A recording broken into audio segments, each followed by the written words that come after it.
Washington adds 2 more commitments.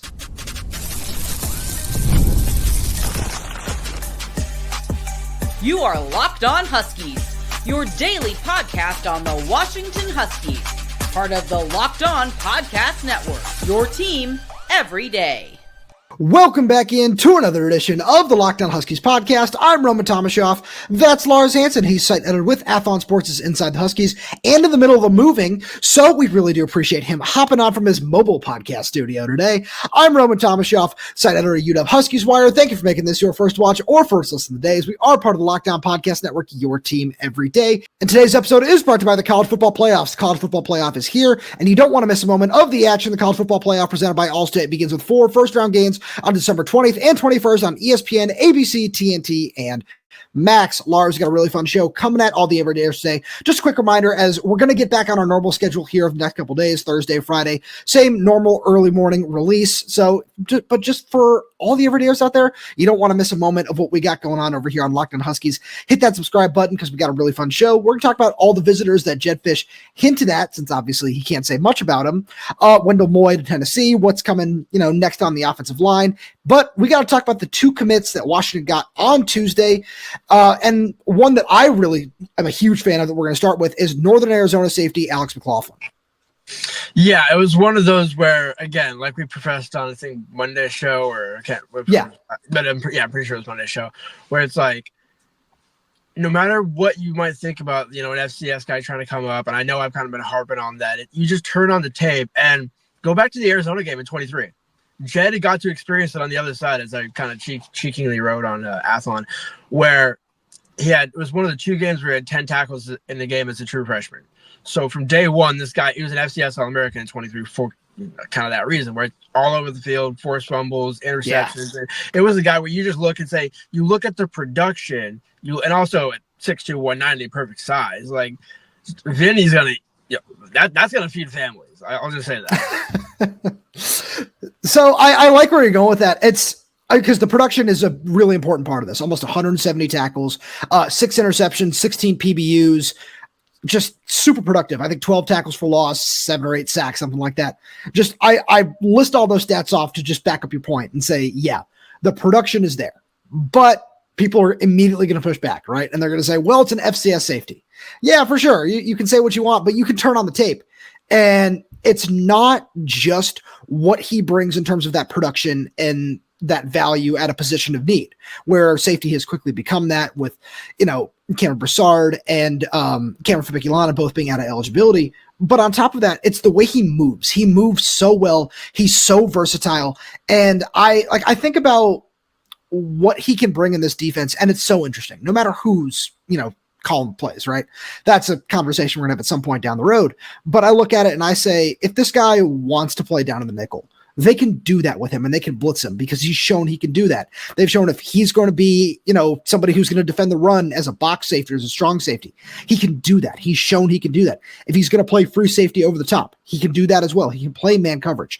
So all of that is on his tape, along with explosiveness, athleticism, just that ability to, and I like it, especially when you're watching a guy like him who can play over the top as well as he does, that range to get from sideline to sideline. I try not to use that term because it's just such a football cliche at a certain point in time, but it describes him very well because he has that motor that you're looking for on the back end to always chase down plays. And, after somebody like Kamori House transfers, you need that kind of effort and athleticism on the back end of the defense to make sure that you're cleaning plays up in the run game, especially in the Big Ten.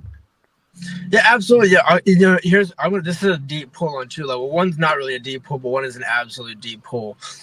I'll give you 2 former Husky names that specifically come to mind when I think of Alex McLaughlin. Okay. First one's easy. Taylor Rapp. Yep. Just solid all over the hill, making plays. Brian Russell. Oh, that's a solid pull. Yeah. I like that. And that, again, that comp may or may not have nothing to do with something else as well. Maybe a Jason Seahorn reference in here somewhere. But you just look at Alex McLaughlin and you think, no matter, like you said, where you line him up, that was the ironic part about this is that was a hallmark of the Belichick defense, where you can line up certain players at multiple positions, where we can see, Jordan Shaw go up in the nickel, drop back to safety because he has the coverage skills along with the hard-hitting ability. And so you don't pigeonhole him to just say, oh, he's a strong safety, he's just going to be our enforcer, kind of like, in a way, almost like what Vinny was with Alabama, if you think about it. Sure. Like, where Vinny was more of a hitter than a pick guy.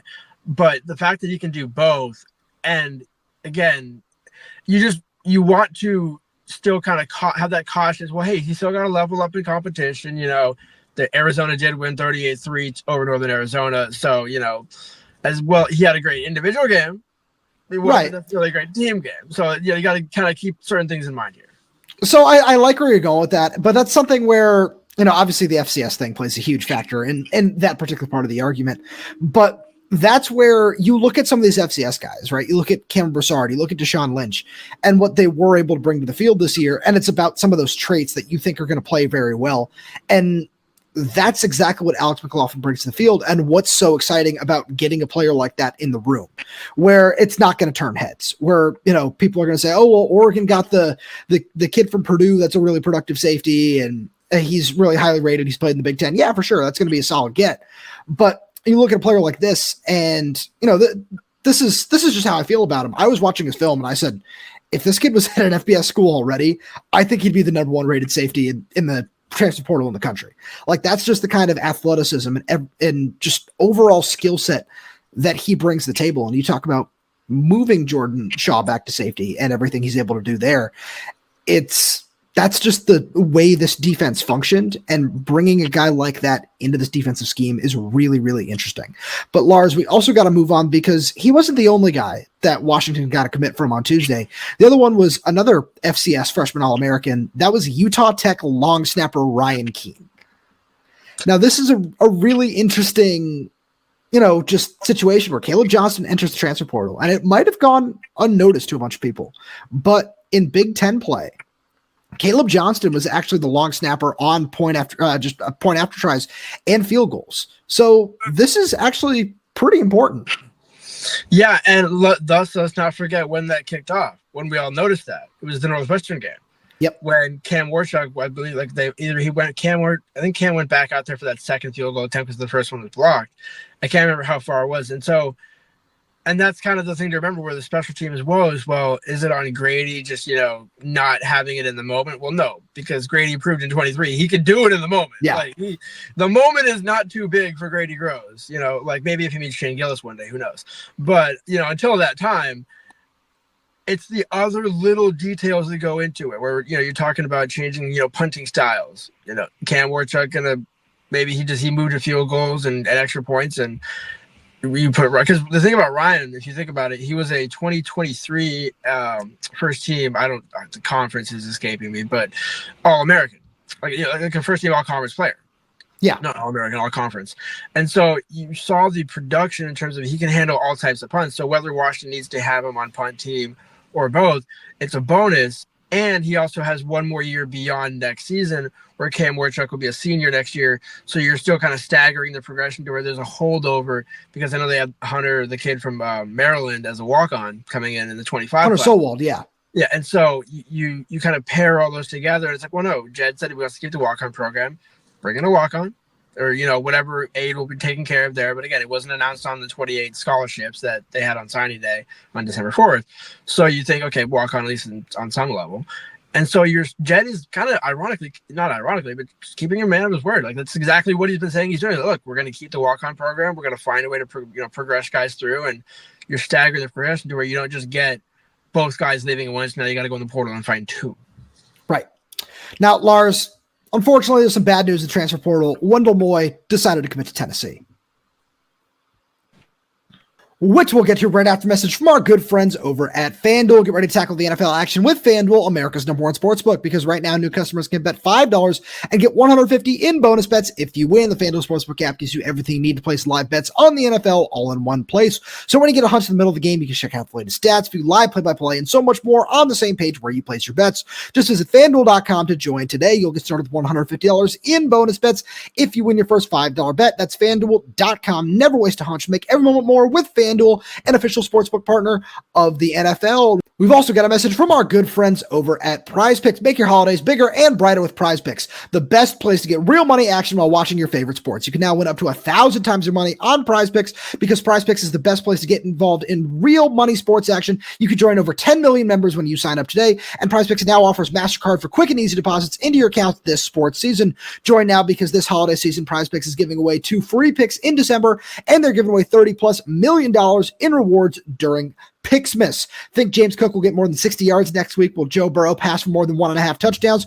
Cook up hot takes with your friends and win real money this football season when you and your crew run your game on Prize Picks. You can download the app today and use code LOCKDOWNCollege to get $50 instantly after you place your first $5 lineup. Again, download the app today and use code LOCKDOWNCollege to get $50 instantly after you play your first $5 lineup. Prize Picks, run your game. So, Lars, we were very high on the possibility of Wendell Moe coming to Washington. Then on Tuesday, he gets a crystal ball to Tennessee. Obviously, it's made official on Wednesday, so he's not taking his UW visit. I've heard some interesting things about this one, and the more I look at it, this can't be viewed as anything other than a big loss. But at the same point, you can look at it and you can say these SEC teams were willing to pay top dollar to go get him. Yeah, and I mean, that's kind of the question of where UW's at this point. I mean, and again, like the coach, check. You got the right people in place to do it. The question is, what's it worth to you? You know, we're seeing that all across college football today. Shout out to my alma mater.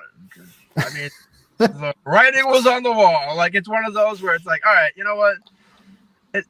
Some people say you go down with the dying ship, or, you have some pride and, self-pride and kind of, take the exit or whatever. It's like 10 out of 10, everyone takes the exit. Okay. Yeah. It's like if Wendell, gets a certain, I don't know what the number is at Tennessee, but, again, very well-funded operation down there in Knoxville. Yeah.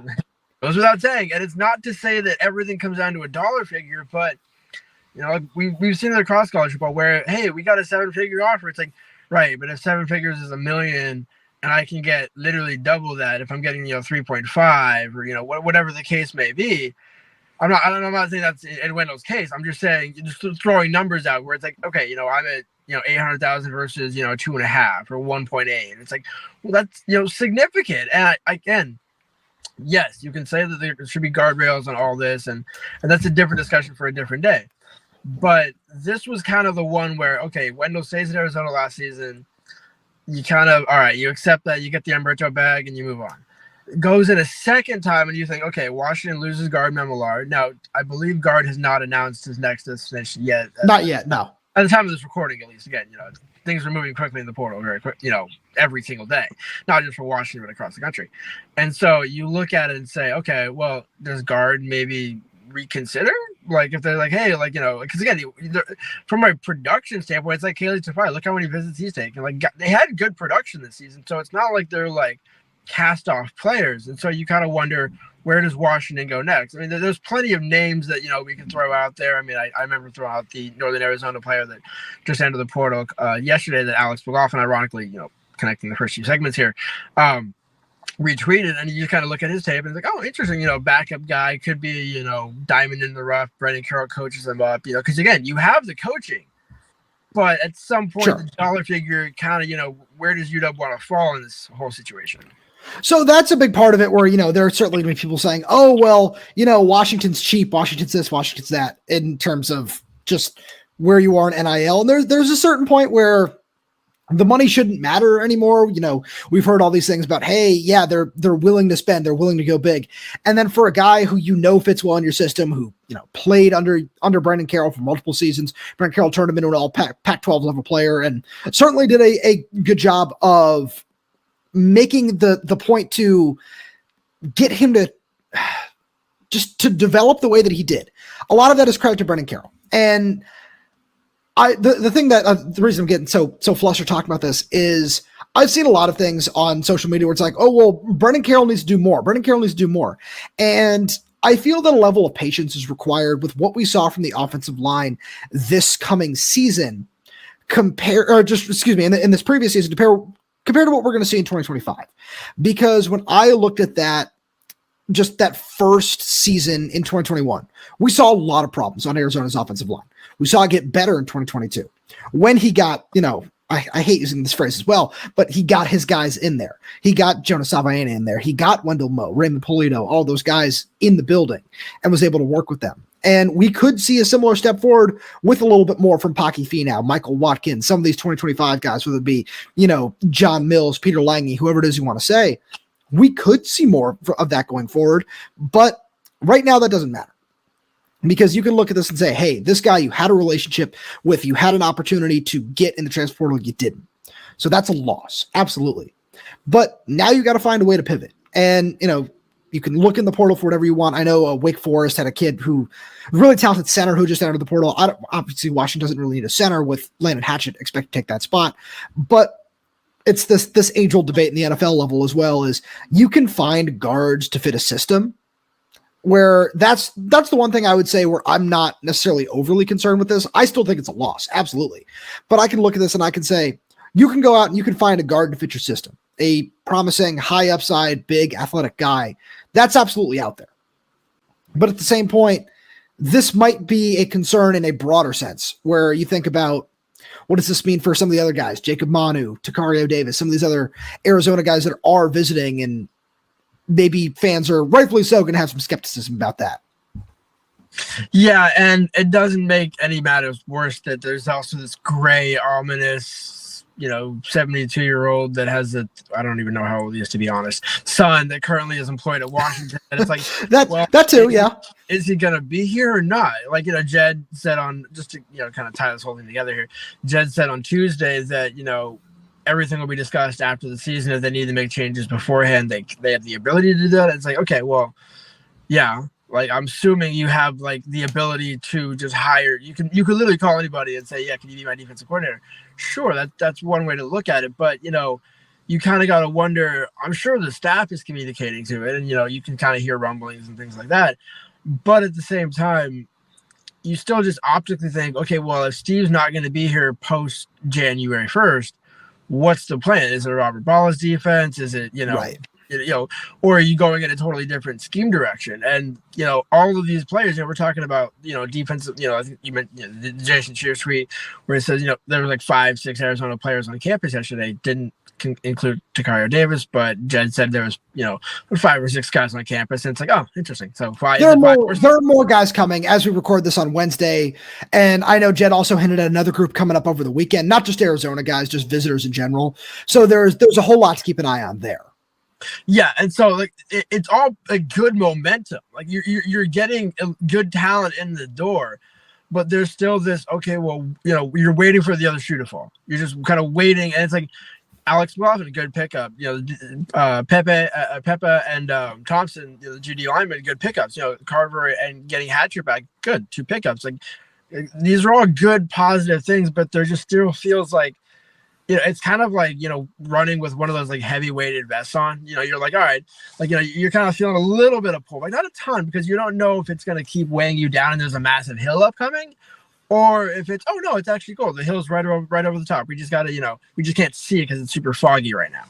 So I'm really glad you say it that way, because we got to talk about some of these other visitors that are going to be on campus,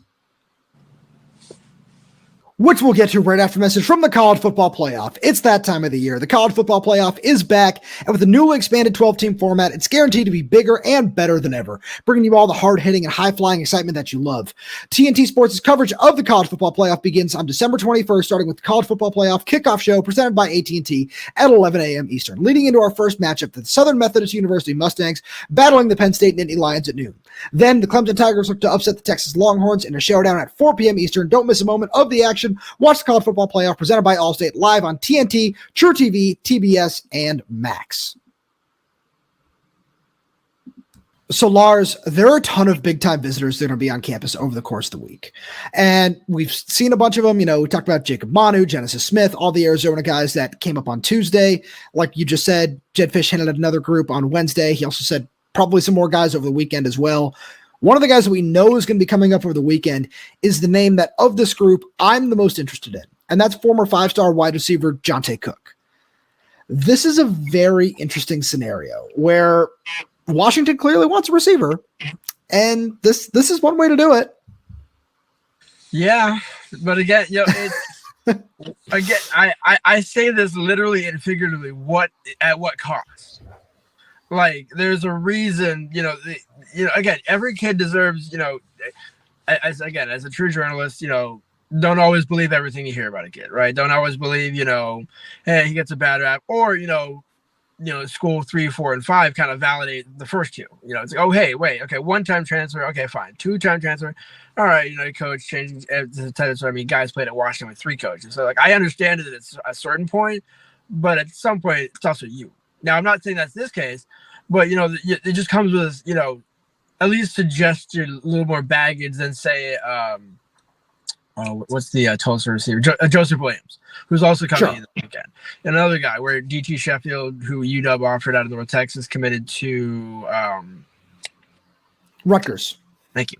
I was like, I almost wanted to say Nebraska for some reason. I was like, I know it was a red school on some level, but you clearly look, okay, like there's certain guys they've been prioritizing. This is one where it's like, the 247 report came out, and it seems to be a lot of players transferring out of Texas. So is it a Texas problem, or is it a players problem? And I think, I'm not saying that it's because, again, on field, in terms of potential, especially with Devon Williams and what Jedd could cook up and the routes and all that, like absolutely the vision is there. You want to go get that talent. You just want to make sure all the boxes are checked at the same point. It doesn't become a potential problem down the line where now you're the school that's losing, multiple players because it becomes a locker room problem. So, Lars, I think that's a really interesting point because you're right. There's a level of debate of, we're going to say that a lot of schools, right? Where every school is going to have a level of, hey, this kid unfortunately can't cut it here. We're seeing that at Washington. We're going to spend some time talking about, some of the most recent transfers on our Thursday show. We're also going to spend some time talking about Michael Penix for all the ever is out there saying, hey, where's that talk? Don't worry. That is right around the corner.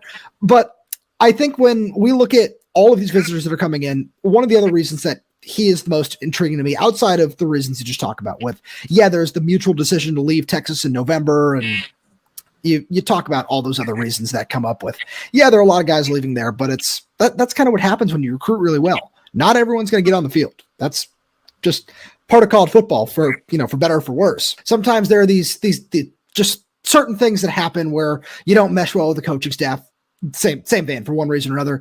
But it's really interesting. You talk about Joseph Williams, DT Sheffield. They're the Charlotte receiver that Washington offered on Wednesday as well, whose name is escaping me at this moment. But there are so many receivers that Washington has offered that's clear that that's the plan, to bring in one more guy. And the more I look at it, the more I say, I don't necessarily know if that's what you want to do, where obviously you want to get at least one more defensive tackle. Maybe there's room for 2, maybe an edge rusher in there. You want one more offensive lineman with Wendell Moe going elsewhere, especially. But I see the vision when it certainly confuses me, but at the same point, I understand why Jedd Fisch wants one more guy with a little bit of experience in the room.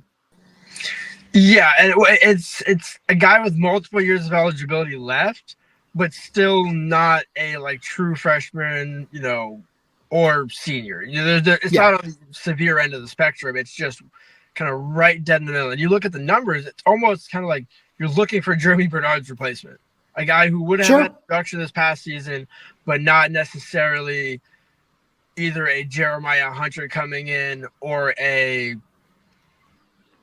pick a freshman receiver that was really good this year. What's the Ohio State receiver? Jeremiah Smith. Thank you. Yeah, not something like that. Where, you're going for a true freshman. You're kind of adding even more to the youthful numbers. It's like you need a guy at least. It seems like their goal would be like a red shirt, so almost like another Kevin Green, but a potentially bigger version. Although some of these guys are still 6 foot, so it's not necessarily a 6'3" kind of guy. So it really is intriguing to me what Kevin Cummings is trying to cook up. But I'm here for it. Yeah, absolutely. So we got to talk about some of the other positions, though, where I think the one name that we really need to talk about, and again, we're going to talk way more about, the Elijah Jackson transfer, where that's one that for many reasons is a very, I don't want to say interesting decision because it makes sense with everything that Elijah has done for UW already to play out his final season elsewhere when there might be some other moves in the works is certainly an understandable choice. Because that number one choice, somebody who we've heard is going to be on campus this week, is Tacario Davis. And there are some rumors that he might still be mulling the NFL. where I, personally wouldn't blame him for that. But it's one of those things where if that's the guy you want to bring in, you want to go all out there. Where, again, I just said you want to make sure you're focusing on the defensive tackle position on the offensive line. But if you can go out and get an elite talent, which is why I'm so interested in Johntay Cook, adding another guy like Tacario Davis, who in the same vein is an elite talent, is just a move that you need to make. Yeah, it's an understandable, you don't want to say trade, but, because again, at this point in time, you're like, hey, let's just have the honest conversation. If you're going to be in a rotating option next year and getting, let's say, 150 to 200 snaps, is that better for you at Washington, or would you be better suited going and playing, 300-400 snaps at whether it's a G5 like Boise State or Cal or, Arizona State, I'm saying not like low tier, but like, two of those three are P4s now. So, right. Well, can I say Washington State, but they don't have a head coach right now. So either way, anyways, but that's beside the point. And you look at it and say, okay, it's understandable for Elijah, came back this season, was adamant, was again, one of the first players that went into Jedd Fisch's office and said, look, I'm staying, like I'm here to compete. But it's, some point it's kind of like, look, everybody kind of, if you've been in the Washington football program between like 2019 and 2023, you have a pass, like a kind of an exemption here where it's like, look, you know what? If you stayed and you did your service, here you go. Here's your papers. Just, here you go. No hard feelings at all. We appreciate you.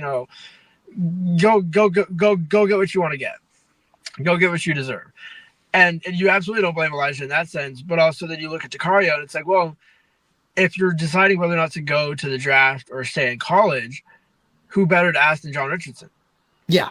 So it's a 2-for-1 bonus for him. It's like, hey, coach, I'm going to come in for a visit, check you guys out, but also you might have to pick your brain a little bit. I'm not saying that's what happened. But again, like when you have and that's what kind of is so disappointing about the Wendell situation is where those prior relationships, you would think kind of if you have a need, we haven't seen Washington offer a running back. So it's pretty clear they're not taking a portal running back, or at least not in the winter period. They might elect to in spring and see if anybody else pops in. If they really, say, hey, sure. With Jonah coming back, there's no real reason to do that. So you look at all, the certain positions that they need, and it's like, okay, they're going and getting those guys, except for the one that they missed out on. And it's like, okay, if they can close on this defense, that alleviates a lot more concerns I was suggesting in the first segment, which is, okay, well, if Steve goes to UNC, how many of these guys then follow him to UNC? And are their agents going to say, hey, well, we got to wait? And does Washington become the school caught in the middle, like monkey in the middle? Or does Washington have hold of the ball and say, you know what, we're going to go close on, Uyunglele, and we're going to close on Tacario Davis, and we're going to close on Johntay Cook, and we're going to get all this elite talent in the building, and that will attract whoever. Whether maybe Jedd's saying, hey, look at what you can do at Washington. Like, you can cook at Washington. You don't have to go be your father's son. You can do your own thing here at Washington. And so, like, there is part of me that wants to reserve judgment and say, like, Steve's not going to go to UNC. Again, if the day comes and it's announced tomorrow or 2 weeks from now or 3 weeks from now that Steve leaves for UNC, so be it. Like, okay, wow, water is wet. It's beautiful.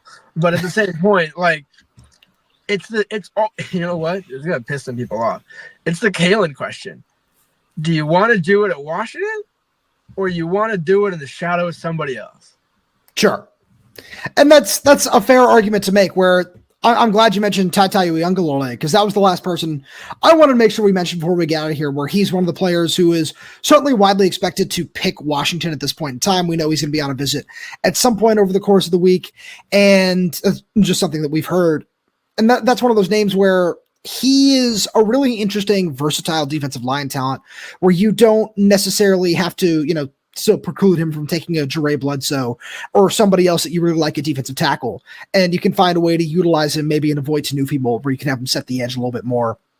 So that's just another name that I think is really interesting and to keep an eye on. But Lars, we're going to jump out of here for the day. Like always, thank you so much for being here. Thank you to all everydayers tuning in. We really do appreciate your support. And like I said at the top, just a quick reminder, we're going to be back on Thursday morning, back on a normal schedule with, bonus episodes here and there when there are some things that break. So if you want to make sure that you're subscribed and up to date with everything that's going on in the world of Husky football, especially in the transfer portal era, make sure you subscribe wherever you get your podcast. So that's YouTube, Spotify, Apple Music, Amazon Music. We're there. We're everywhere. We're We're updating this channel with new content every single day. So make sure you click that like button, click that little bell so you never miss when we post a new episode. If you have any questions, comments, concerns, drop them right down below in the comment section. And if you're audio only, please leave us a 5-star review, as it does help us out a lot. Thank you so much for tuning in, and we'll talk to you on Thursday.